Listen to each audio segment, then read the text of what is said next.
Começa agora o BTCast. Teologia é nosso esporte.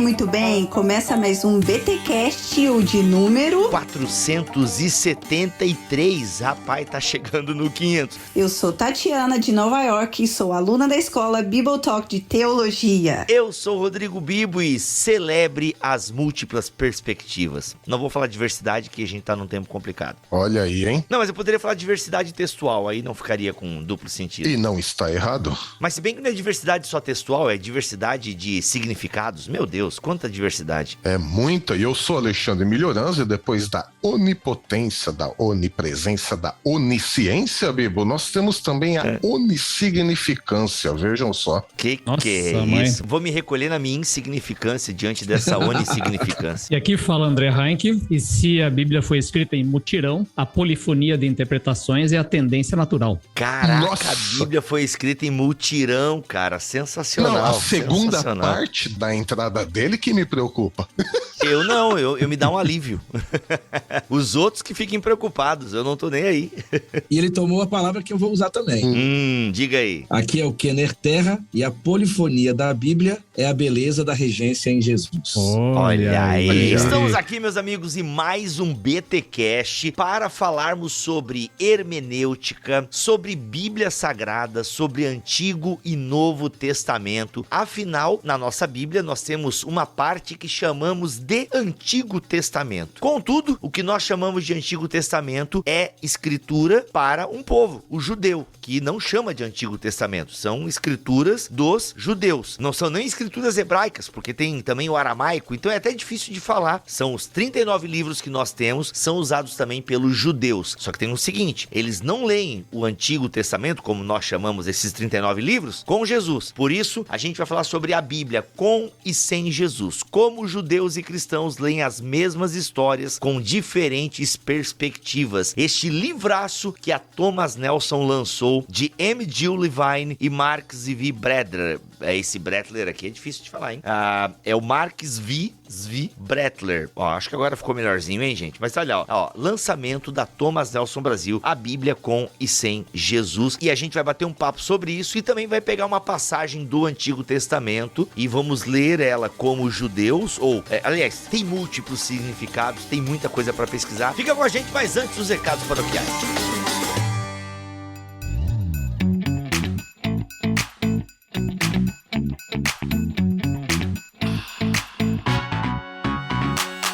Nos recados paroquiais dessa semana, a galera Thomas Nelson tem lançado muito livro bom. Inclusive, eu até falei num outro recado paroquial que, velho, é muita coisa boa sendo lançada todo mês. Então, assim, você tem que ter aí, já na sua divisão financeira, uma parte do seu orçamento para comprar bons livros. E a Thomas Nelson, sem sombra de dúvida, tem lançado livros teológicos e, assim, sociologia da religião indispensáveis para o nosso tempo hoje. Nós vamos falar sobre a Bíblia com e sem Jesus, esse livro que vai inspirar o podcast dessa semana. Livraço, gente, tô lendo ele aqui. Os meus amigos que estão nesse podcast já leram o livro e ele é sensacional, ele é fundamental. É uma ótima introdução hermenêutica sobre essa questão de Antigo e Novo Testamento, Jesus como chave hermenêutica, essa parada toda. Será que é isso mesmo? Inclusive, a gente vai discutir um pouquinho isso nesse podcast. Um outro livro que a Thomas Nelson lançou e passou meio batido, galera. Mas olha só, cristãos, muçulmanos e judeus adoram o mesmo Deus? 4 visões discutindo a questão de Deus entre os muçulmanos, judeus e cristãos. Então, olha só, 4 visões. Alguns vão dizer que sim, é o mesmo Deus, outros vão dizer que não. E como é que a gente entende isso? Eu acho um livro bem bacana. Diante até do crescimento do islamismo, eu penso que vale a pena nós nos informarmos sobre isso. Cristãos, muçulmanos e judeus adoram o mesmo Deus? É outro livro que a Thomas Nelson lançou e passou batidão. Olha só, final do ano chegando, presentes, amigo secreto, a galera procurando devocionais. A Thomas Nelson, em parceria com a Pilgrim, lançou No Senhor Me Refugio, 150 devocionais diários no Salmos. 150 devocionais diários nos Salmos, de Danny Ortlund. Pra quem não sabe quem que é Danny Ortlund, ele escreveu o livraço Manso e Humilde. Livro muito legal que você também deveria prestigiar. Esse eu não faço tanta propaganda, porque ele já foi bem difundido e graças a Deus muita gente leu esse livro, que é uma ótima reflexão. O Danny traz, assim, reflexões bem legais. Eu até digo que é uma boa, eu vou aqui,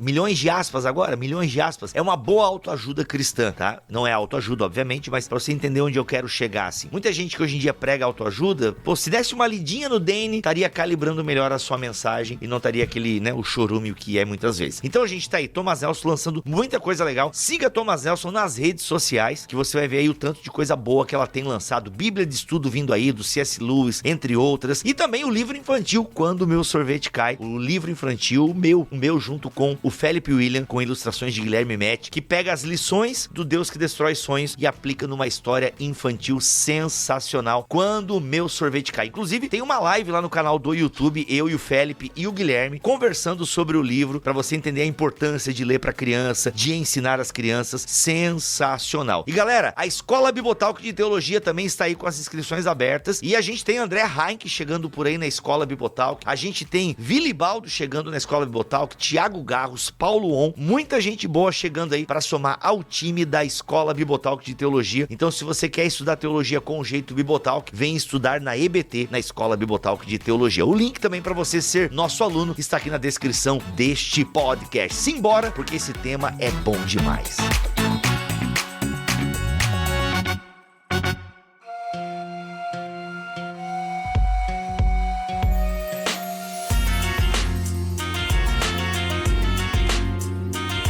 Muito bem, meus amigos, e aí, gente? Ó, eu falei até nos recados paroquiais uma palavra muito utilizada, né? Uma expressão muito utilizada, que eu não sei se a gente poderia começar por ela, né? Como a gente nunca tem pauta aqui, é sempre nesse flow maravilhoso. Há 11 anos estamos aí fazendo podcast nessa vibe, né? Cada um lê um trecho do livro, lê o livro inteiro, lê uma parte, vem, já tem as skills necessárias e a gente vai batendo um papo. E eu queria trazer, não sei se a gente começa por isso, com essa expressão, né? Jesus como chave hermenêutica. A gente poderia esclarecer um pouquinho essa expressão e como ela funciona em parte para os cristãos, né? Mas texto bíblico é muito mais rico, e aquilo que eu falei também na minha introdução. Nós temos judeus que têm como texto sagrado aquilo que nós chamamos de Antigo Testamento, que para eles não é Antigo Testamento, né? Por isso que é a Bíblia com e sem Jesus. E como é que isso afeta a nossa interpretação? Como é que a gente pode começar a conversar sobre isso? Um problema, não que eu seja contra a expressão Jesus como chave hermenêutica. Pelo contrário, a única coisa que eu questionaria é: isso só funcionaria a partir de Jesus e depois de Jesus, né? Jesus como chave hermenêutica. Ora, mas antes de Jesus, o povo também deveria ter um relacionamento íntimo e pessoal com Deus. Então, como que Jesus como chave hermenêutica para a interpretação das Escrituras funcionaria antes de Jesus, né? Só seria essa, né? Nem um comentário. Seria eu lanço uma outra questão nisso. De novo, não sou contra, mas assim, como é que isso funcionaria antes, sendo que a Bíblia, ela deve nos levar a uma relação íntima e pessoal com o Criador. Sim, e ela funcionava como texto orientador, normativo e narrativo antes de Jesus, né? Aliás, Jesus vai utilizar esses escritos sagrados, né? Então, assim, realmente a chave hermenêutica é algo que funciona só para nós cristãos. Então, isso quer dizer que o texto pode ter mais de um significado, porque ele tem um significado para os judeus antes e durante o ministério de Jesus. Eita lasqueira! A própria autonomia da Bíblia hebraica ou do Antigo Testamento, né? Nós chamamos de Antigo Testamento, mas esse texto judaico, ele é autônomo. Por exemplo, você tem os textos de Isaías e os demais textos que respondem as questões do contexto do seu surgimento. Então, quer dizer, esse texto, esse Primeiro Testamento, essa Bíblia judaica, ela tem uma história de formação, ela tem uma proposta, propósitos e interesses, uma sabedoria própria, revela a Deus do seu jeito, com a sua linguagem, a partir do seu contexto imundo. A tradição cristã dos primeiros séculos não pode ser tratada como uma espécie de outra religião. É uma tradição judaica, fará uma releitura desses outros textos a partir do evento Jesus. Então, nesse sentido, que a tradição cristã é uma tradição hermenêutica. As primeiras comunidades cristãs são comunidades interpretativas, que releem esse mundo literário anterior a partir do evento Cristo. Então, nesse sentido, o Novo Testamento tem como chave hermenêutica, chave interpretativa, o evento Cristo. O evento Jesus, o Messias, que morreu e ressuscitou. Aliás, a ressurreição de Jesus nesse processo é fundamental, porque é nesse nesse contexto pós-pascual, né, que toda essa literatura vai ganhar novos sentidos, o que não seria nada estranho para a hermenêutica judaica, porque a hermenêutica judaica, ela lê o texto como uma obra viva, e agora o evento Cristo é esse mecanismo através do qual essa vivacidade do texto ganha força. Então, nesse sentido, sim. Caraca, não, peraí, Kenner, eu vou repetir tudo que tu falou, porque eu acho que muitos leitores da Bíblia, e a gente já falou isso aqui várias vezes no BTcast, e quando eu falar agora, a audiência mais atenta vai lembrar, é verdade, a gente tem muito essa mania e a gente separa demais Antigo e Novo Testamento. Eu até brinquei uma vez com o André, que falei, mano, acho que se eu fosse montar uma Bíblia, tipo, estilo marcião,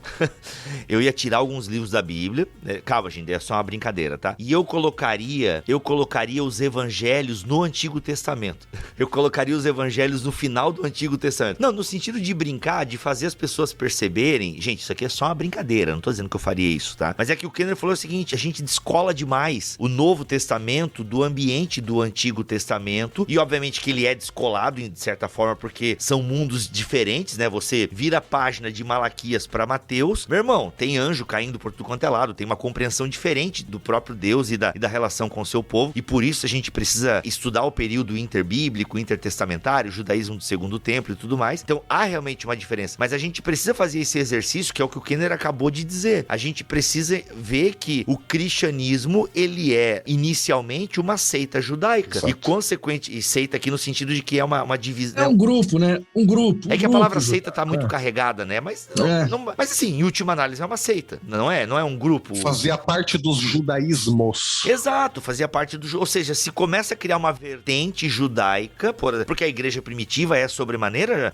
de judeus, né? A entrada de gentios é um pouquinho depois só. Então, queira ou não, é um grupo de judeus que está lendo as suas escrituras, que é aquilo que a gente chama de Antigo Testamento, entre outros que a gente chama de apócrifos e pseudepígrafos e por aí vai. Ou seja, eles agora estão lendo esses textos e as tradições a partir do evento Cristo. Então, assim, é esse exercício que a gente não pode esquecer de fazer, de localizar Jesus e os seus discípulos como um grupo de judeus que estão lendo e aplicando as escrituras a partir, né, dessa vivência com a própria palavra encarnada, né? Não, eu digo só que a narrativa dos evangelhos é muito interessante, né, a maneira como ela é construída, porque ela vai fazendo essas pontes com o Antigo Testamento de uma maneira muito intensa em Mateus, mas nos outros também, que Jesus, inclusive, vai replicando, né, eventos do Antigo Testamento na sua própria vida, né, a maneira de contar, ele escolher 12 apóstolos, ou 12 discípulos que está vinculado às 12 tribos, ele sobe num monte para dar a lei e tal, e principalmente o próprio evento da Páscoa, que o Kenner mencionou, né? Ele ir na Páscoa, ele morrer na Páscoa e ressuscitar no evento da Páscoa, traz toda a simbólica que já vem do antigo Israel para um ponto fundamental disso tudo, é que o quê? Que Jesus cumpre as escrituras. E aí aquela narrativa dos discípulos no caminho de Emaús, em que Jesus está andando com eles e eles não o reconhecem enquanto está andando com eles, e de repente quando senta para comer, e ele explicando as escrituras, e de repente quando ele senta para comer, parte o pão, os olhos dele se abrem, e quando se abrem, ele desaparece, está entendido, e de repente eles passam então o quê? A compreender as escrituras a partir do fato de que Jesus era o Messias prometido, e isso muda tudo, né? A leitura da Bíblia,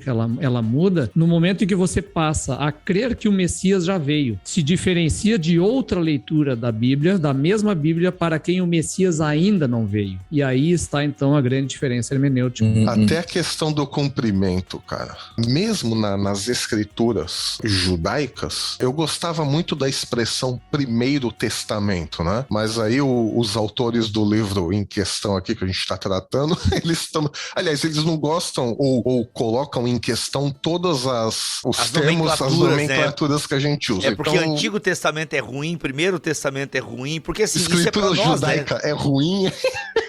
É complicado. Escritura hebraica é ruim, porque tem aramaico também, enfim. Mas, enfim. É o livro aí dos judeus. Isso. Que também é nosso, só que daí cara, que doideira. Exato. Só que essas escrituras, pegando o gancho que o Heinck falou sobre o cumprimento, mesmo o cumprimento, ele é cíclico, vamos dizer assim. Porque, por exemplo, sem entrar ainda nas questões de texto por texto, né, deste episódio, só para citar a questão do cumprimento cíclico. Isaías 7,14, a jovem moça está grávida e dará à luz a um filho. Aí a gente diz, não, isso é o cumprimento de Jesus. Só que Isaías, na época, é muito difícil dizer que ele estava pensando em Jesus, porque ele estava diante de um rei Acás, que não cria mais em Deus, estava diante de um povo que não cria mais na presença pessoal de Deus, no meio do seu povo. Eles preferiram fazer acordos políticos com o Império Assírio para livrar eles de Israel e da Síria. E aí o rei Acás, num repente de uma falsa piedade, não, jamais eu tentarei a Deus pedindo um sinal, né? Mas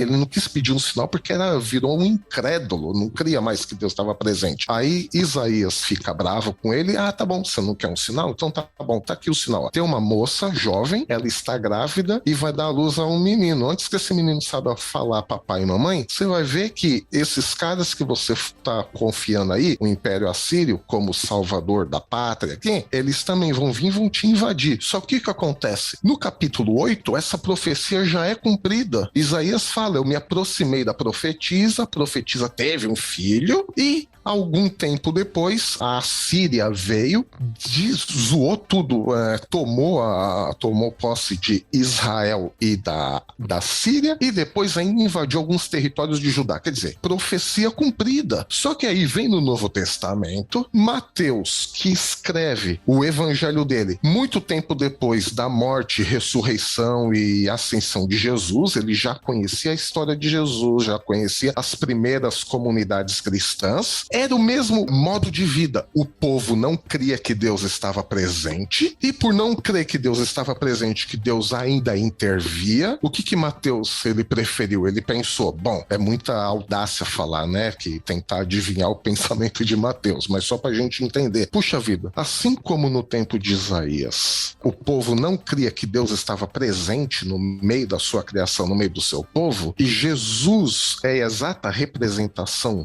deste Deus que está no meio do seu povo, em um povo incrédulo, por que eu vou me dar o trabalho de escrever com as minhas palavras, sendo que Isaías já escreveu isso? E foi uma jovem, eu não vou nem entrar em questão de se é o termo grego ou hebraico para jovem ou virgem, não é nem essa a questão. A questão é, o povo em Isaías, o povo do tempo de Jesus, não cria mais que Deus estava presente, não cria mais que Deus intervia, o povo estava se afastando cada vez mais dos parâmetros de Deus, e Deus faz o quê? Dá um sinal de um bebê que nasce, e o nome do bebê significa o quê? Emanuel. Deus continua com a gente apesar dos nossos pecados, apesar das nossas incredulidades. Então eu vejo aí a diversidade e também a palavra que é viva, que é orgânica. Então, mesmo em termos de cumprimento, há um primeiro e um segundo cumprimento. Não, isso vai até além da interpretação também. E além dessa coisa da realização, né? Afirmação e realização. Isso. Que você encontra nessa dinâmica entre a forma como as comunidades cristãs liam os textos judaicos ao conceito de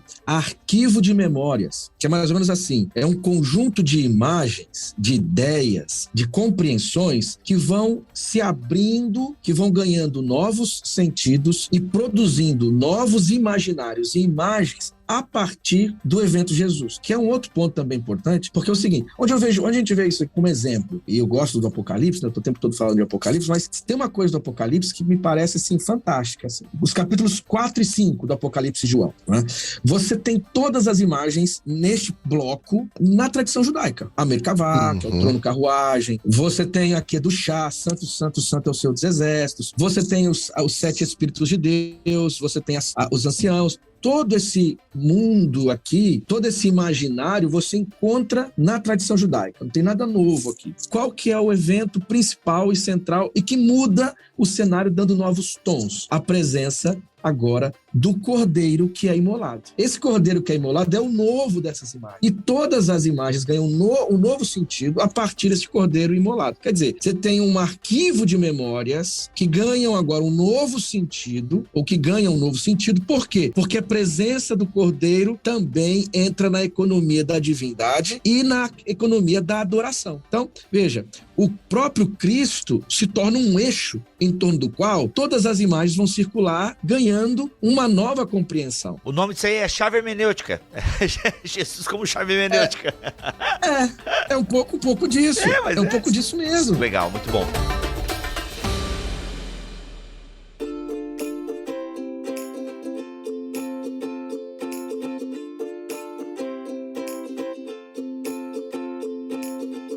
Gente, a gente até avança um pouquinho, porque já estamos na leitura, como o Novo Testamento, de alguma forma, lê o Antigo Testamento, né? Já de uma perspectiva cristã. Mas é interessante que os autores aqui, quando eles falam um pouquinho sobre hermenêutica dos judeus, entre o próprio povo judeu, não há uma uniformidade de ideias e interpretações. É isso mesmo? Ou seja, nós temos comunidades judaicas que leem os escritos do Antigo Testamento. Gente, só lembrando, eu estou falando do Antigo Testamento, mas o judeu não se refere aos textos dessa forma. É os textos sagrados deles, né? Enfim, aqui tem até uns nomes, né? Tem vários nomes que é dado para essa coleção de livros, né? Como é que os judeus se referem a essa coleção de livros hoje, por exemplo? Porque, pelo que eu pude ver aqui, não é uma interpretação uniforme. A gente foi tendo escolas de interpretação e tal. E a gente já, no tempo de Jesus, já tinha escolas de interpretação. Como é que é esse lance aí, né? Porque é um Deus, é um povo, muitos escritos e muitas interpretações. É isso mesmo? É aí que entra a onissignificância da qual os autores do livro que nós estamos discutindo aqui falam.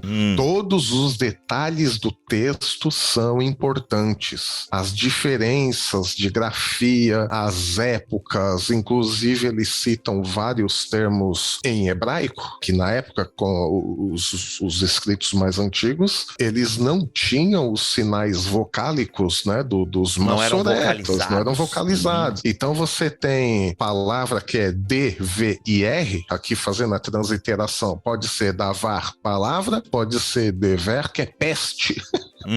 E isso faz uma diferença enorme, né? E fora todas as tradições, né? Os autores até brincam, né, com o antigo ditado judaico, onde né? tiverem 2 judeus, terá 3 interpretações, é isso? Exatamente. 2 judeus, 3 interpretações. Eu diria até que eles eram até meio batistas, hein, Raik? Só o Bibo que não é, né? É Todos verdade, nós somos batistas. cara. Mas você também é batista? Eu não sabia. Pastor Batista, cara. Pastor Batista. Eu achava que o Kenner tem a verve mais penteca. É que o Kenner tem a verve mais penteca. Eu sou um batista aí meio carismático, pentecostal. Não, isso aí não tenho nenhum problema com isso. Eu tô dizendo assim, mas você é pastor batista. Pastor Batista. Sou batista. Mano. A tradição batista. A tradição batista permite isso tudo. Justamente. O sistema congregacional Exato. é isso aí, é liberdade. Batistas são polissêmicos. Polissêmicos. Falam muitas línguas. É igual o Silas simplesmente. É a onissignificância dos batistas, olha isso. É, isso aí. Olha aí. Então, mas olha só, tem que cuidar para não ficar insignificante, né? Isso.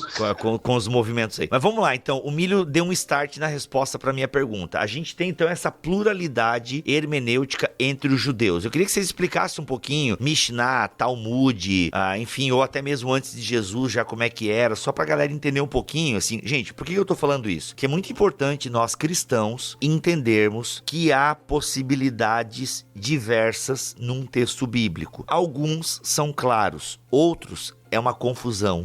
E aí, a gente tem que aprender a respeitar o amiguinho que pensa diferente de nós, entendeu? Porque o texto permite isso. A gente tem batido muito nessa tecla aqui no Bibotalk, já tem anos, tá? Já tem anos que a gente bate nessa tecla. Então, assim, é tudo texto sagrado, é tudo permeado e perpassado pelo Espírito de Deus. Entretanto, é entregue à comunidade. E a comunidade é diversa, é polissêmica. De onde o leitor está lendo esse texto sagrado implica na interpretação. A gente tem interpretações que o Novo Testamento vai fazer do Antigo Testamento, que só eles podem fazer, porque se a gente fizer hoje, dá uma salada. Mas e aí, será que a gente não pode mesmo fazer? Né? O Kenner tem falado muito sobre isso ultimamente, né? Dessa dinâmica do texto, enfim. Mas vamos lá, gente, um pouquinho da questão judaica aqui e essa polissemia interpretativa. A tradição judaica do Segundo Templo, que é esse pano de fundo que nós conhecemos há algum tempo, com as pesquisas, de onde inclusive surgem os textos do Novo Testamento, ela se mostra como um movimento plural, místico e interpretativo. Quer dizer, são movimentos interpretativos. E aí nós conseguimos identificar métodos hermenêuticos que caracterizam esses movimentos. E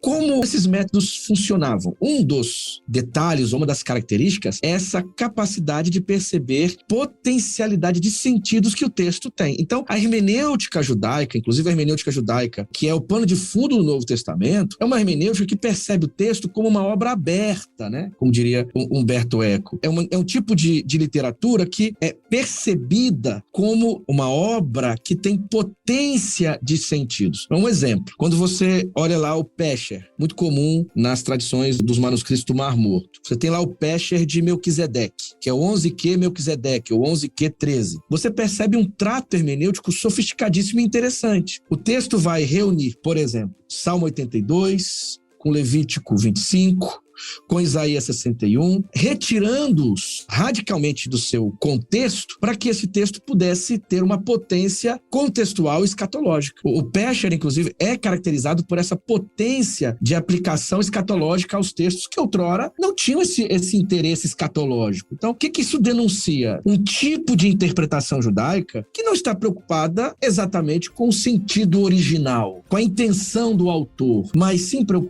uma interpretação preocupada com a potência de sentidos que este texto tem. Sensacional. Quer dizer, aí você... Isso, então, desculpa, olha, isso é de que data isso aí? Desculpa se tu falou, eu não prestei atenção. Primeiro século antes de Cristo. Os Pesher estão entre 200 antes de Cristo e 50 antes de Cristo. Tem também Pesher Naum, Pesher Abacuque. Né, eles tiram, como você dizia, né? Você pega o Pesher Abacuque, hoje a gente lê, né? Hoje nas nossas igrejas, eu pelo menos faço isso.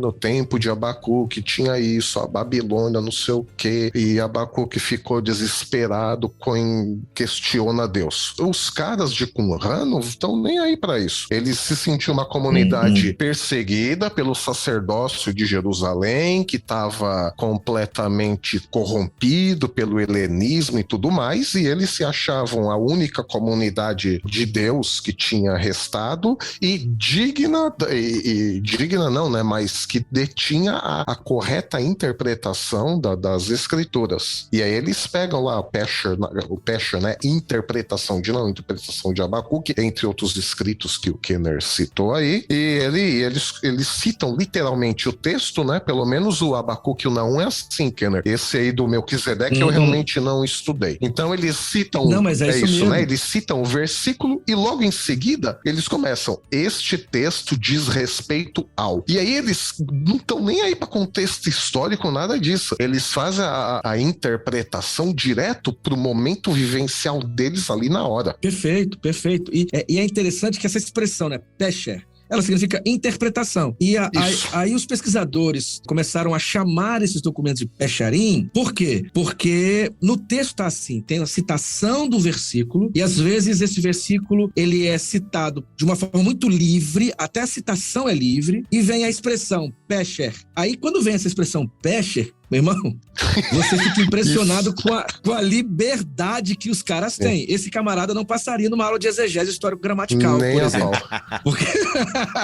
Nem a pau. Porque, assim, aí o que eu queria, assim, indicar nesse ponto, pelo menos do 11Q Melquisedeque, é como ele conecta textos diferentes. Salmo 82 serve como pano de fundo para identificar Melquisedeque como um Ben Elohim, como um filho de Deus. Depois, ele linka isso a Isaías 61, que por sua vez tem como pano de fundo a Levítico 25, para falar do ano jubileu e etc. Veja, a partir daqui, ele vai começar um processo de interpretação da interpretação, sentido do sentido, hermenêutica da hermenêutica anterior, para concluir que, no fim dos tempos, viria um Melquisedeque que libertaria os pobres, sararia a terra e resgataria o reino e julgaria os seres humanos. Ponto. Isso é uma leitura escatológica que desconecta os textos do seu contexto e liga os textos a uma linha contínua que o próprio texto e a dinâmica do texto encontram e que dão sentidos múltiplos.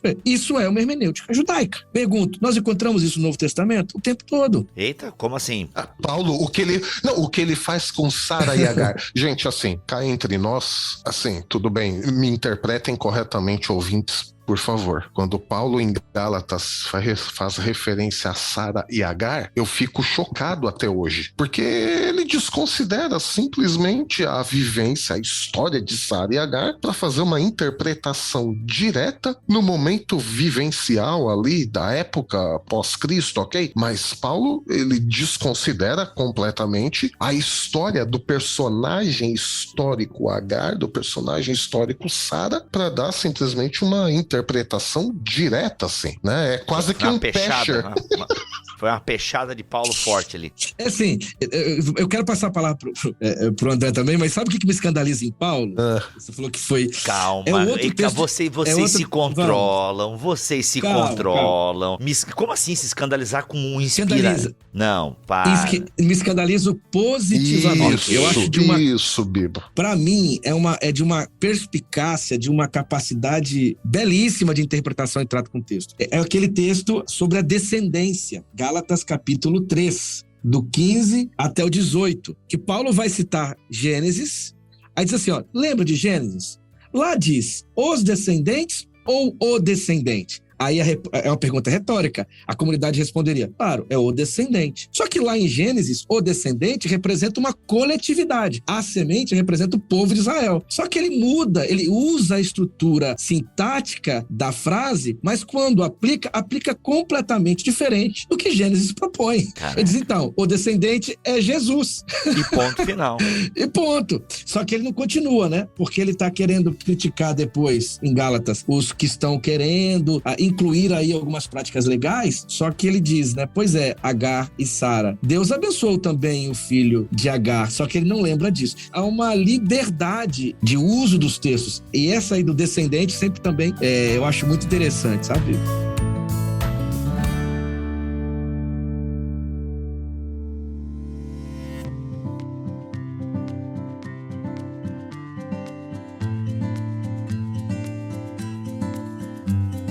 E aí é legal, gente, eu já ouvi pessoas explicando assim, André, prepara o teu argumento aí. Eu já vi as pessoas falando assim, olha gente, Paulo pôde fazer isso porque ele é um autor inspirado. É uma resposta? É uma resposta possível. Mas é também tão bonito localizar Paulo no ambiente em que ele viveu, em que ele estudou as escrituras, da forma que ele aprendeu. Agora e sim. ele fazia essas aplicações. Agora sim, é claro, eu também entendo a dificuldade para nós hoje, e a gente até fala isso depois, né? Porque senão também cada um vai enxergar coisas nos textos bíblicos, e isso pode ser um problema, ou não é um problema. Enfim, a gente conversa isso pro final do episódio. Mas, André, sobre isso você tem alguma coisa a falar? Senão a gente já vai pro texto que a gente escolheu aqui. Eu acho que tem uma questão muito importante para entender na hermenêutica judaica, que parte dessa polifonia de interpretações que o Kenner estava falando, porque a hermenêutica judaica, ela parte sempre dessa ideia do debate, de não esconder as outras vozes dentro de uma tradição que já vem da Bíblia. A Bíblia, ela tem vozes, por exemplo, que são monarquistas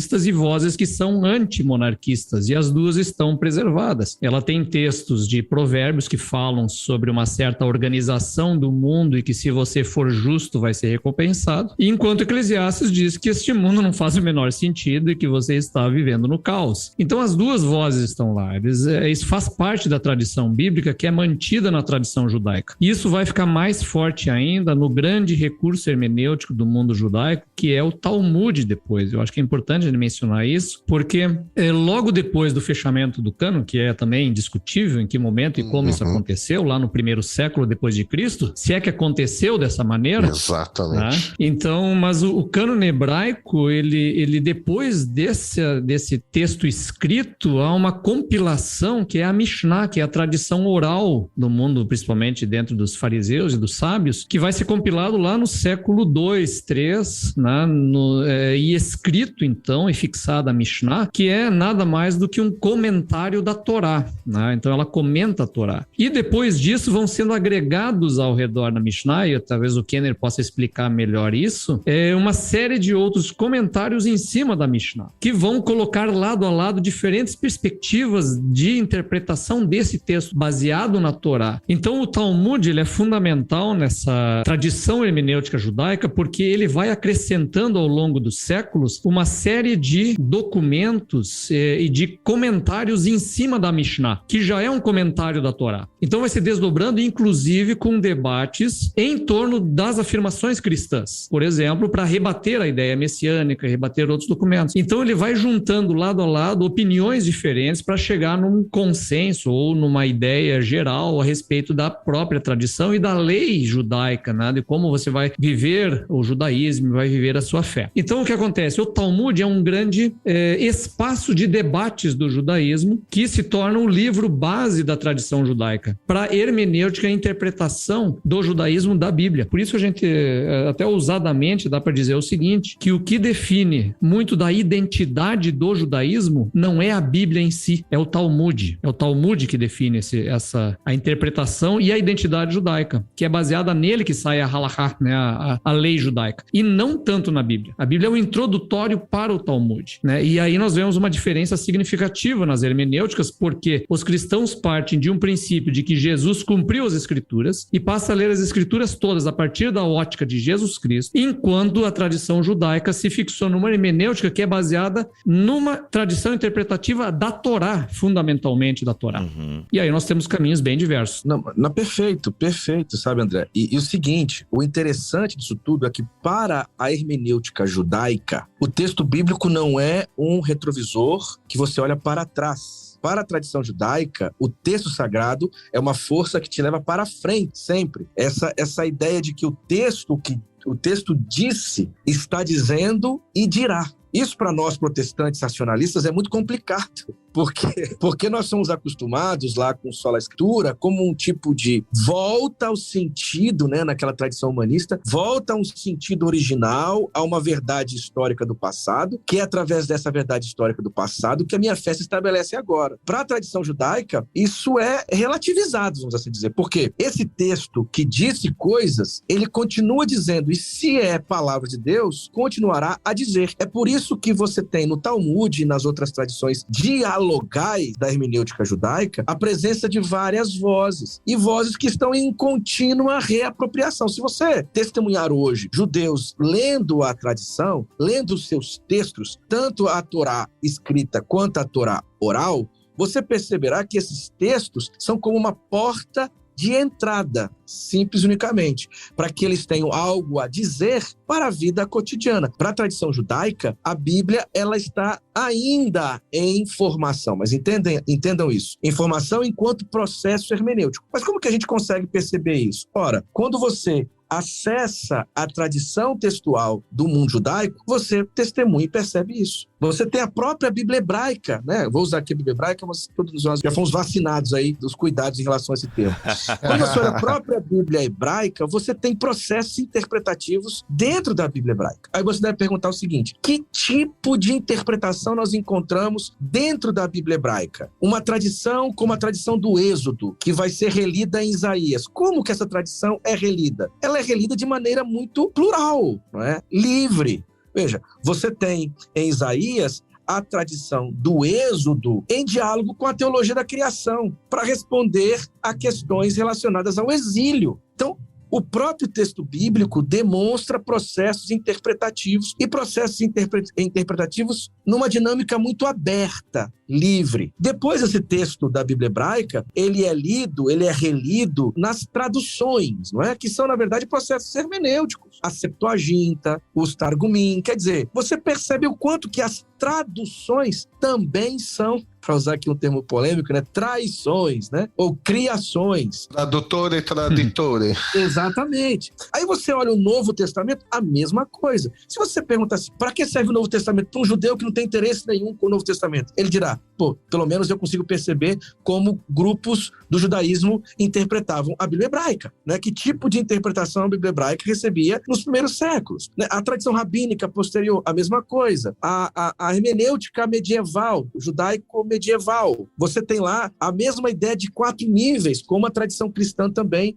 vai seguir no mundo medieval. Se você hoje procurar um judeu e ouvi-lo interpretando as escrituras, ele segue essa mesma tradição. Então a gente está diante de um movimento hermenêutico que é muito voltado à potência de sentidos que o texto tem. Inclusive, que na Bíblia hebraica, eles não têm o menor pudor antes do exílio, lá em 2 Samuel, escrever: Deus ficou irado com Davi e incitou ele a fazer o recenseamento do povo. Em 2 Crônicas, pós-exílio, com influências persas, uma outra visão da vida, do mundo, da relação com Deus, eles não têm o menor pudor e Satanás incitou Davi a fazer o recenseamento, isso não agradou a Deus, né? Aí você pensa, puxa vida, hoje, né, nós, mente racionalista e tudo mais, como vamos conciliar esses dois textos? E tá lá, tá claro, né? Não tem nem como dizer que é um erro de cópia, de grafia. Não, tá lá, Deus incita Davi a fazer o recenseamento e Deus não gosta, e Satanás incita Davi a fazer o recenseamento e Deus não gosta, né? E eles não têm o menor problema com isso, com essa onissignificância. Inclusive os autores aqui do livro, eles citam, né, o Salmo 62:12, né, que diz assim: uma coisa Deus falou, duas coisas eu ouvi, né? Tipo,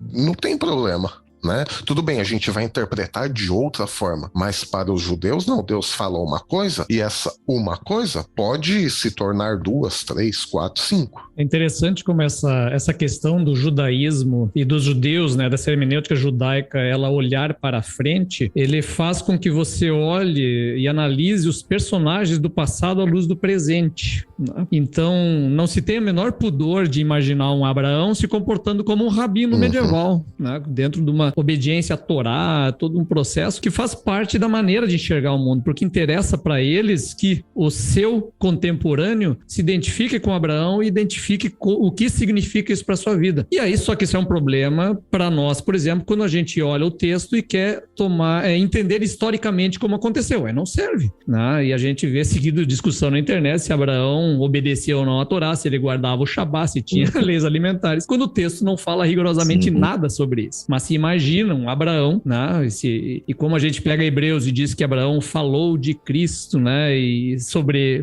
Cristo, e pensou Cristo, e profetizou sobre Cristo, e de repente você imagina que ele era, sei lá, até um trinitarista, que seria um completo absurdo. E um ponto aqui também que nós precisamos indicar, e o Bibo já tocou nesse assunto a algumas perguntas anteriores. Quer dizer, isso significa que pode tudo? Isso quer dizer que a hermenêutica judaica era um olhar à la volonté, né? Faça o que quiser, porque tudo é da lei? Não, porque tem um negócio aqui que é importante para a tradição judaica e para a tradição hermenêutica, né? Que tem a ver com os limites dos significados do texto. Quer dizer, há um limite do texto, né? Quando um judeu conecta textos diferentes, retirando-os do seu contexto, ele só consegue fazer porque indica palavras, ideias possíveis de conexão. Então não é um trato sem limites, né? Eu gosto muito de uma frase do Humberto Eco, que ele estava pensando em outra coisa. Ele diz assim: é óbvio que o texto tem muitos sentidos, mas nem todo sentido tem um final feliz. Então, quer dizer, o que a tradição judaica faz, então, é colocar essas propostas de interpretação na mesa do diálogo. É por isso que você vai encontrar nesses textos judaicos aí, o Talmud, a Mishnah, os Midrashim, ou seja, aquela ideia, aquela dinâmica de uma voz diz isso, outra voz diz aquilo, um terceiro diz aquilo e o outro repete ou corrige. Aqui está o ponto. Você tem os limites do texto.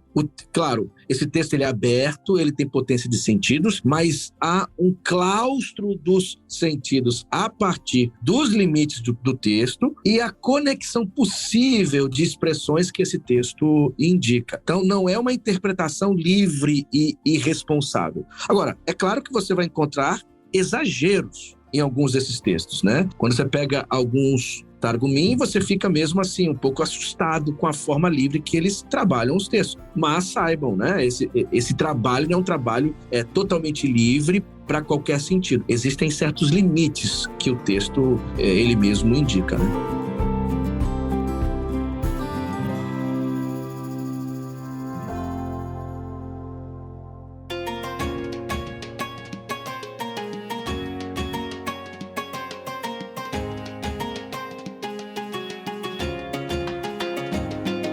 Gente, vamos dar uma pausa nesse assunto, lembrando que o livro A Bíblia com e Sem Jesus, lançamento da Thomas Nelson, aborda essas questões já nos primeiros capítulos, tá legal? Mas a grande cereja no bolo desse livro é que ele vai pegando passagens bem centrais para nós cristãos e vai dizer como os judeus interpretavam e ainda interpretam esse texto. Então é um exercício muito legal, porque existe uma linha, ou existem alguns cristãos que gostam muito de falar, não, porque o judeu interpreta dessa maneira o texto, como se isso para nós de alguma forma fosse relevante para o significado do texto. Nem sempre é, né? Eu tenho certeza que vocês em alguma conversa já receberam essa cartada, mas o judeu interpretava assim esse texto. Tá, mano, qual judeu de qual época, sabe? Não quer dizer, não é uma grande cartada na manga, porque o judeu, mas que judeu? Da onde? Quando? Né? E é legal que esse livro, ele descortina um pouco isso para nós. Gente, qual é a passagem então que nós escolhemos aqui para dar uma olhadinha e ver a interpretação judaica e a interpretação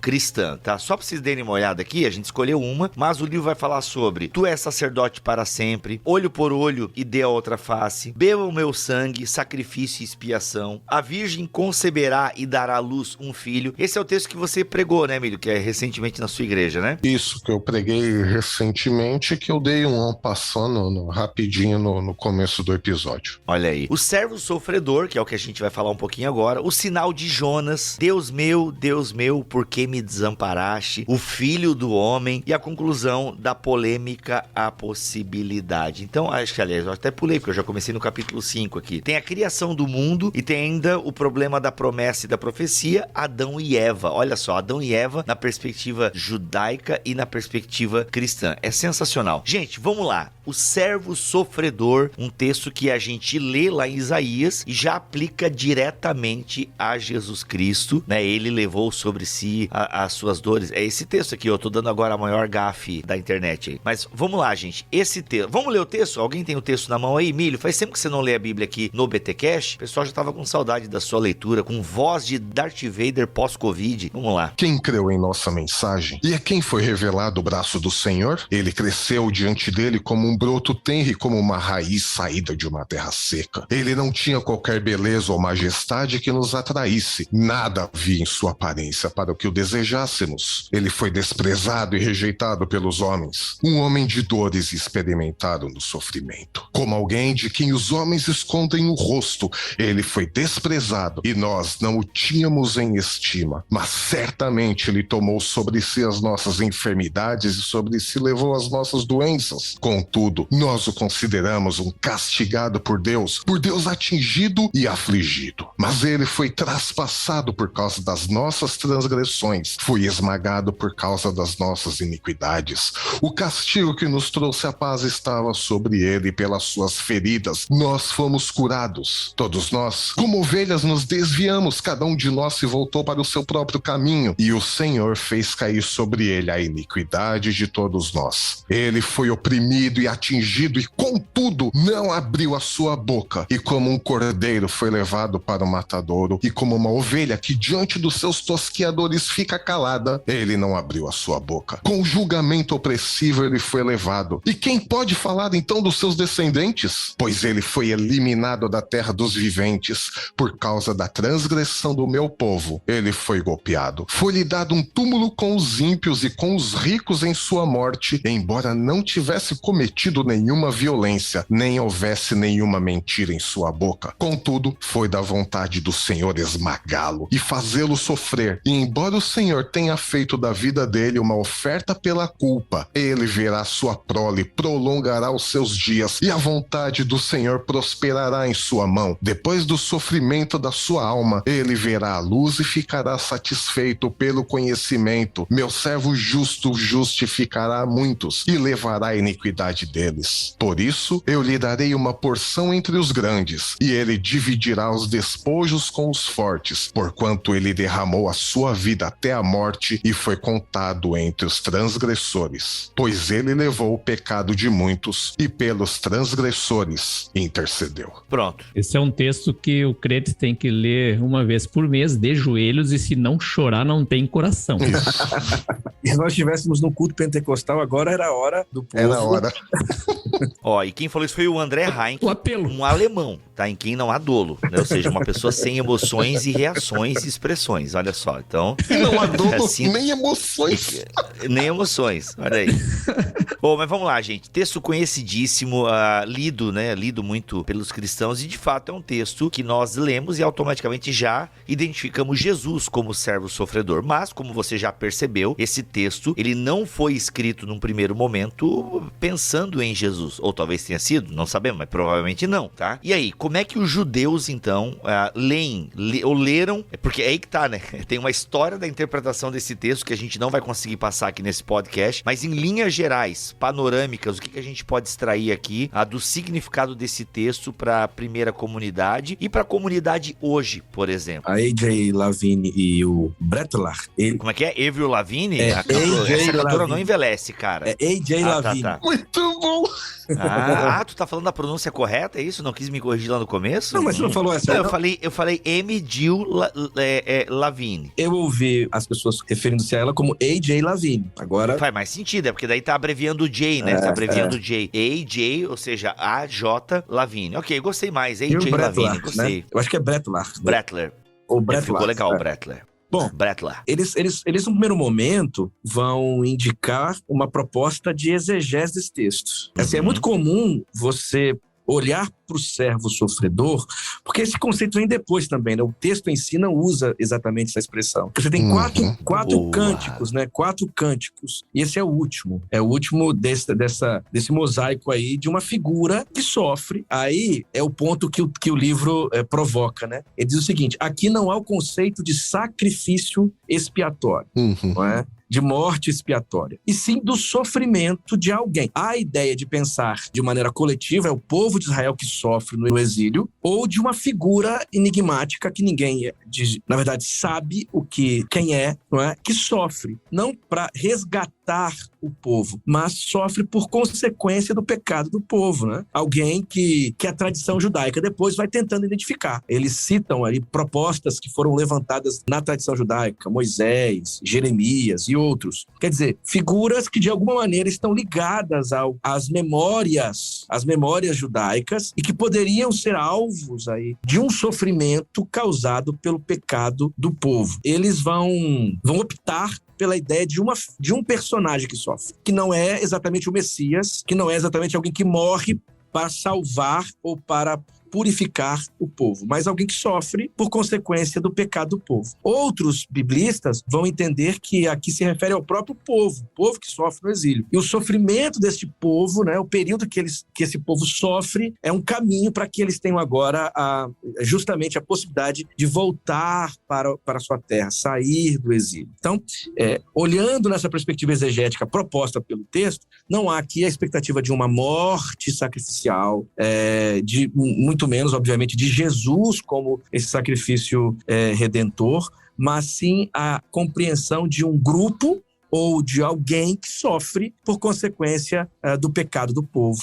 e no contexto do exílio e do pós-exílio. Essa é a proposta exegética que o texto faz, né, que o livro faz. Eles precisavam, a comunidade que estava no exílio precisava de um consolo, ainda mais quando Isaías 40, né, que é o primeiro capítulo depois da fase pré-exílica, né, começa com consolem meu povo, né? E aí você chega nos cânticos do servo sofredor, que assim foi chamado, né? Seria para consolar o povo que precisava justamente de um consolo, porque estavam sofrendo mais do que mereciam na visão de algumas interpretações. Então, realmente, é o povo que sofre. É que tem uma coisa muito importante na tradição cristã, que é o seguinte, já, que Jesus é o grande representante de Israel e representante do mundo inteiro. E, nesse sentido, ele é o servo sofredor porque ele sofre por todos eles e sofre junto com eles e no lugar deles todos, né? E aí que encaixa, então, a interpretação cristã como um indivíduo desse texto. E essa interpretação de um indivíduo, ela também aconteceu dentro do judaísmo em alguns momentos. Olha aí. Ele também entendeu como uma pessoa e não como todo o povo, né? Ela não é exclusiva do cristianismo. Você lembra agora sim, André, alguma informação a mais sobre essa interpretação individual? Tem no livro mesmo, né? O Kenner, não sei se pode ajudar, tá? No próprio livro eles fazem as citações de interpretações, inclusive ligadas a uma ideia de Messias. Só que, claro, eles rejeitando que seja Jesus de Nazaré. Mas há a ideia, assim, de que pode vincular essa figura a um Messias. Você tem essa ideia de uma pessoa que sofre. Agora, o interessante é a forma como que o Novo Testamento agora relê a tradição do servo sofredor. Né? Você também tem uma poliglossia, né? Você tem aí várias línguas no Novo Testamento, no sentido de interpretação desse cântico ou desse texto do servo sofredor. Obviamente, o servo sofredor ele vai servir para compreender o sacrifício de Cristo, lendo este servo sofredor como alguém que morre para salvar um grupo. Então, as narrativas da paixão, por exemplo, do Evangelho de João, a narrativa da paixão do Evangelho de João tem no servo sofredor o óculos para entender, né, por que Jesus morre de maneira tão dramática, por ser aquele servo que sacrifica a sua própria vida para a salvação do povo que o acolhe como Senhor. Então, o meio de reconciliação é a morte salvadora, a morte sacrificial. Só que não só isso. Você tem no Novo Testamento a presença desse texto do servo sofredor aplicada aí ao próprio sofrimento da igreja. Paulo faz isso em Romanos capítulo 8, verso 36. Ele se compara à ovelha muda que é levada ao matador, que é Isaías 53. Você tem na Epístola Petrina uma exortação aos escravos a aceitarem corajosamente, de forma humilde, o sofrimento causado pelo seu Senhor, assim como Cristo também sofreu humildemente. Aqui, deixando de lado as questões éticas desse texto e como esse texto pode ser usado, inclusive, para legitimar o sofrimento da escravidão, o que nós percebemos é que o mesmo texto sobre o servo sofredor é aplicado por um outro sentido, por uma outra situação e para resolver um outro problema. Então, é interessante isso, né? Porque o servo sofredor de Isaías 53, no próprio Novo Testamento, não é lido simplesmente para falar ou somente para falar do sacrifício de Cristo. Ele é usado em outros textos para outras questões também.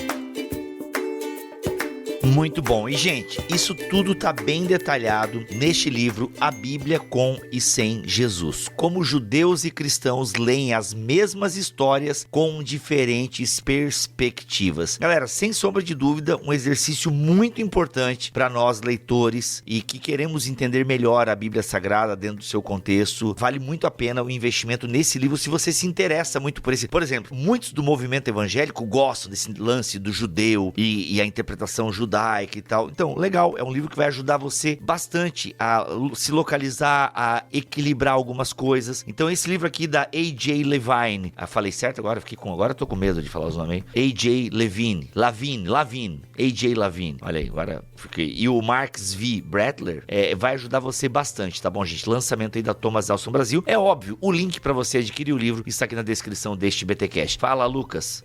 Viu, Bibu? Eu acho que só uma Lucas. Brincadeira, é André, né? É que o André tá no Zoom do Lucas Vanoni. Obrigado, Lucas, por ceder o seu Zoom. Estou aqui em Gramado, no seminário de Gramado, olha dando aí, um curso. Esse aqui. É meu professor.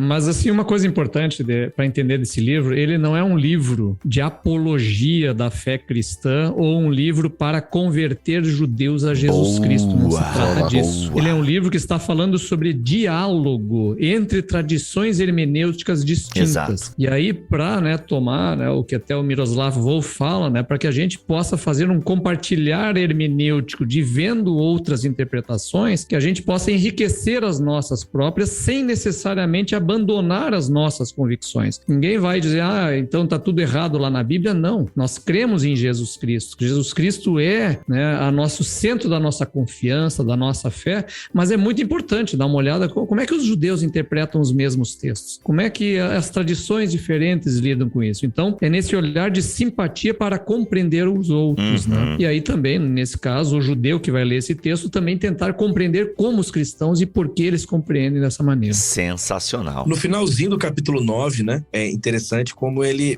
chega a uma conclusão muito bonita. Ó, a tradição judaica lê o servo sofredor de um jeito que talvez não seja compatível com o que os cristãos fazem, mas os dois estão em lugares comuns. O lugar do sofrimento, que pode sim gerar a sensibilidade com a dor do outro, a compreensão de alguém que é solidário à dor. Quer dizer, o que ele faz no final, o que eles fazem no final do capítulo 9 é interessante, porque eles vão mostrando, há diferenças, mas essas diferenças não precisam gerar conflito e desrespeito. Pelo contrário, vocês podem encontrar lugares comuns e aprender um com o outro. Eu acho que é isso aí que o André falou. O capítulo 9, no finalzinho do capítulo 9, isso é feito de maneira muito bonita. Olha aí, gente. No texto também sobre a Virgem conceberá e dará à luz a um filho, é o capítulo 8, não capítulo antes, eles fazem a mesma coisa. Essa conclusão mais pastoral, digamos. Gente, sem sombra de dúvida, um livraço pra você ter na sua biblioteca aí, na parte de bibliologia ou hermenêutica, tá? E assim, é introdutório. Mas olha, eu gostei do que eu li, achei uma linguagem bem boa, bem acessível e tem uma reflexão muito bacana, né? Como você já pôde perceber aqui, a maior parte do que nós falamos nesse podcast foi extraída deste livro e o link está aqui na descrição deste BTcast. Muito obrigado, Bílio, por ter voltado aqui aos BTcasts. Galera pedindo muito a sua participação com mais frequência. Cara, não tem nem como, né? BTcast é minha casa, olha né? aí, minha casa, minha vida. O ano que vem, 2023, são 10 anos de BTcast. Caramba, Milho, olha aí, partiu fazer o quinhentão especial mesmo, acho que vai ter que ser essa ideia. Pois é. Nóis. Daquele jeito. O episódio 500 vai cair justamente provavelmente um pouquinho depois dos meus 10 anos de BTcast. Que é isso, Brasil? Que é isso? André Heinck, coisa nova vindo por aí? Então, cara, já estamos fechados aí com a Thomas Nelson. No início, o primeiro semestre do ano que vem vai sair um novo livro da série aí, vai sair Nós e a Bíblia. Eita! E que conversa muito com este livro aqui, da Bíblia com e sem Jesus, porque ali eu faço uma história da hermenêutica e da construção da simbólica a partir do mesmo livro. Então, como o judaísmo e o cristianismo constroem as suas hermenêuticas e simbólicas a partir do mesmo livro, tendo direcionamentos totalmente distintos. Sensacional. Né? Inclusive com um prefácio de Kenner Terra. Olha, esse Kenner não é fraco. Olha. E Kenner, esse teu grupo de estudos do Apocalipse aí, com base lá no livro do Balkan, vai ter em 2023? Vai ter mais uma turma esse ano ainda? Pois é. Nós tivemos daí uma turma, foi muito legal, mais de 500 inscrições. Obviamente não foram todos, mas pelo menos se inscreveram. E foi bacana, porque nós estudamos capítulo por capítulo esse livro. Tem gente querendo participar, mas teremos agora o último encontro. É possível que, conversando aí com a Thomas Nelson, a gente pense numa outra turma para ler esse texto tão interessante. Muito legal. E obrigado pela tua presença aqui nesse episódio, Kenner. Foi sensacional. Foi um prazer. É sempre um prazer estar aqui com vocês. É isso, gente. Voltamos na semana que vem, se Deus quiser e assim permitir. Fiquem todos na paz do Senhor Jesus.